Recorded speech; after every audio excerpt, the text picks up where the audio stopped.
हर हर महादेव की जय।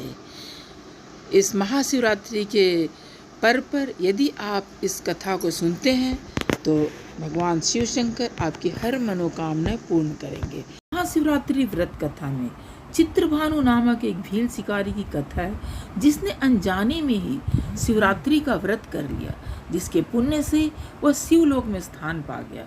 इस कथा का पाठ महाशिवरात्रि के दिन करने से शिव कृपा का बड़ा ही उत्तम फल प्राप्त होता है। महाशिवरात्रि व्रत में शिवरात्रि व्रत की कथा का पाठ करना बहुत ही शुभ और फलदायी बताया गया है। शिव पुराण में बताया गया है कि जाने अनजाने में भी जो मनुष्य और जीव महाशिवरात्रि का व्रत कर लेता है वह शिव कृपा का भागी बन जाता है और उससे यमराज के दूत भी दूर रहते हैं। इसलिए महाशिवरात्रि व्रत में शिव भक्तों को महाशिवरात्रि की इस कथा का पाठ जरूर करना चाहिए। चलिए अब हम जानेंगे कि आखिर में महाशिवरात्रि की व्रत कथा है क्या।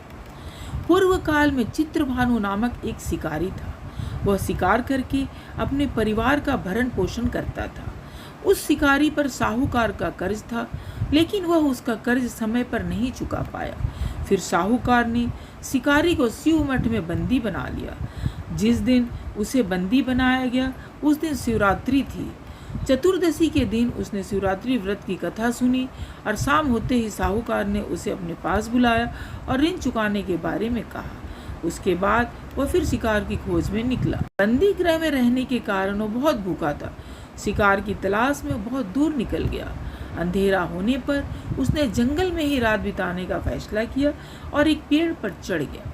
उस पेड़ के नीचे शिवलिंग था जो बेलपत्र के पत्तों से ढका हुआ था। शिकारी को उसके बारे में जानकारी नहीं थी। पेड़ पर चढ़ते समय उसने जो टहनियाँ तोड़ी वह शिवलिंग पर गिरती रही। इस तरह से भूखे प्यासे रहकर शिकारी का शिवरात्रि का व्रत हो गया और शिवलिंग पर बेलपत्र भी चढ़ गए। रात के समय हिरनी पानी पीने तालाब पर आई। शिकारी जैसे ही उसका शिकार करने जा रहा था तभी हिरनी बोली, मैं गर्भवती हूँ, शीघ्र ही प्रसव करूँगी। तुम एक साथ दो जीवों की हत्या कैसे करोगे? मैं बच्चे को जन्म देकर तुरंत तुम्हारे सामने आ जाऊंगी, तब मुझे मार लेना। शिकारी ने हिरनी को जाने दिया। इस दौरान अनजाने में कुछ बेलपत्र शिवलिंग पर गिर गए। इस तरह उसने अनजाने में प्रथम प्रहर की पूजा भी संपन्न कर ली। कुछ देर बाद एक हिरनी उधर से निकली। जैसे ही शिकारी उसे मारने के लिए धनुष बाण चढ़ाया तो हिरनी ने विनम्रता पूर्वक निवेदन किया, हे शिकारी, मैं थोड़ी देर पहले ही ऋतु से निवृत्त हुई हूँ, कामातुर विरहिणी हूँ, अपने प्रिय की तलाश में हूँ। अपने पति से मिलकर मैं तुम्हारे पास आ जाऊंगी। शिकारी ने उसे भी जाने दिया। रात का आखिरी पहर बीत रहा था, तब भी कुछ बेलपत्र शिवलिंग पर जा गिरे।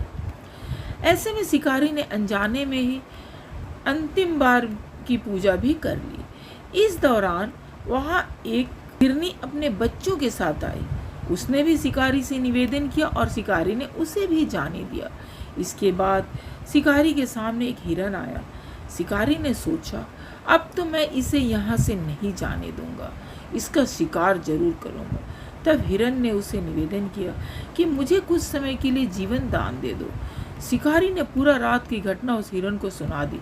तब हिरन ने कहा कि जिस तरह से तीनों पत्नियां प्रतिज्ञाबद्ध होकर गई है, मेरी मृत्यु से अपने धर्म का पालन नहीं कर पाएंगी, क्योंकि वे तीनों मेरी ही पत्नियां थी।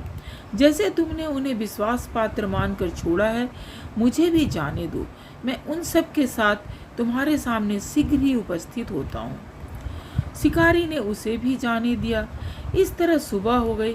उपवास, रात्रि जागरण और शिवलिंग पर बेलपत्र चढ़ाने से अनजान में ही शिवरात्रि की पूजा पूर्ण हो गई। लेकिन अनजाने में हुई पूजा का परिणाम उसे तत्काल मिला।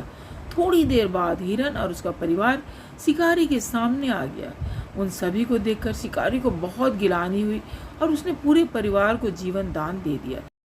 अनजाने में शिवरात्रि व्रत का पालन करने से शिकारी को मोक्ष की प्राप्ति हुई। जब मृत्यु काल में यमदूत जीव को ले जाने आए तो शिवगणों ने उन्हें वापस भेज दिया और उसे शिवलोक ले गए। शिव जी की कृपा से चित्रभानु अपने पिछले जन्म को याद रख पाए। शिवरात्रि के महत्व को जानकर उसका अगले जन्म में भी पालन कर पाए। तो ये थी हमारे आज की शिवरात्रि व्रत की कथा। तो जो भी इस व्रत को कर रहा है और कथा सुना, भगवान उनकी हर मनोकामना पूर्ण करे। जय हर हर महादेव की जय। अगर आज की कहानी कथा आपको अच्छी लगी तो प्लीज़ लाइक शेयर सब्सक्राइब एक बार जरूर कर दीजिएगा। धन्यवाद।